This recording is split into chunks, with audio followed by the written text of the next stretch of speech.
Yeah. So I want to share real quick some things that I found during my Go experience. I started Go 3 years ago. After 1.0, I founded the Los Angeles Go meetup. And these are some things that I found out the aha moment. So first thing is the interface name. Everyone thinks that all the interface name, most of people can be misled that all the interface name ends in ER, but only the interface that have one method are named ER at the end. Second thing, variadic function and nesting. Sometimes you find that you have two functions that you have to call one from another, and you wonder how can append multiple values. And you can see this is the trick of like you first append, and you can again dot the result of the append. So few things that it was like, okay, how do I enforce an implementation to abide to an interface? You can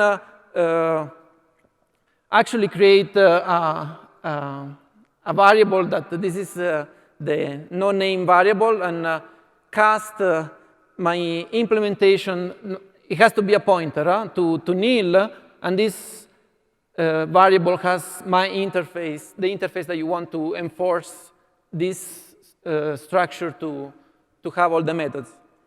So this will run if I comment real quick.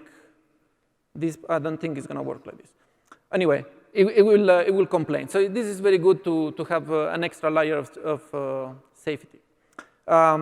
One little trick that I found interesting, this was at the beginning, is like you can read a structure from a binary buffer, and this will do the same thing that JSON decoding will do. So this will actually deserialize your structure. And I found this useful if you want to dump, let's say you have a big memory structure that you build in memory, and it doesn't have any pointer or anything that reference to other side of the memory. You can dump the entire memory on disk, and when you need to reload, you reload the entire dump, and this can be very fast.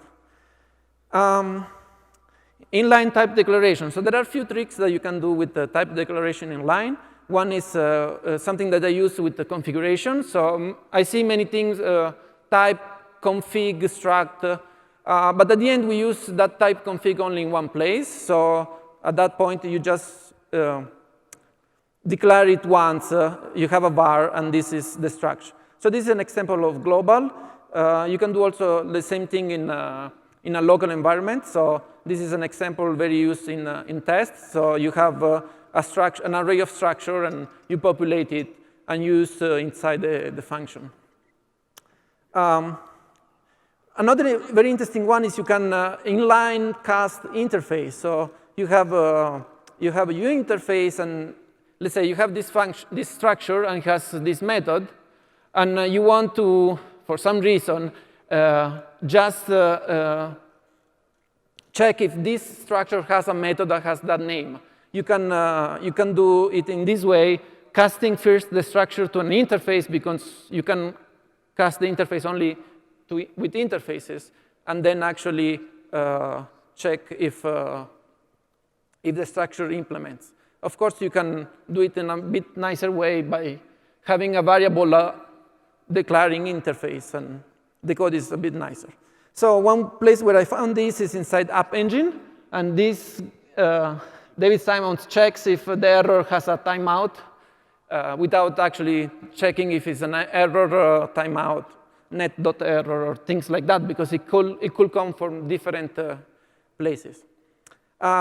Another very interesting one that you find inside the Go code is you can actually inline the function definition. So this is an array of functions that have as a signature a string that returns an int.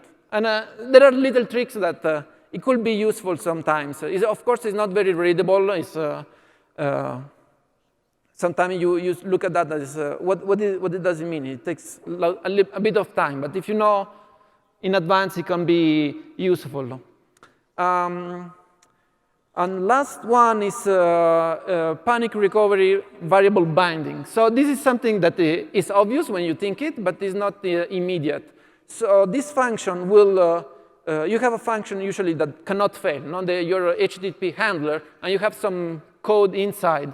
In this way, you always assure that it will return an error. And what I do now is I create a defer, and I will recover in case there is something to recover. And if the type is error, I will assign error, that is this variable. I will assign the value of the error returned from the panic to that variable. And so this will just return nicely the error that was inside the panic. That's it. Follow me on FAB Milo on Twitter. Ready for questions.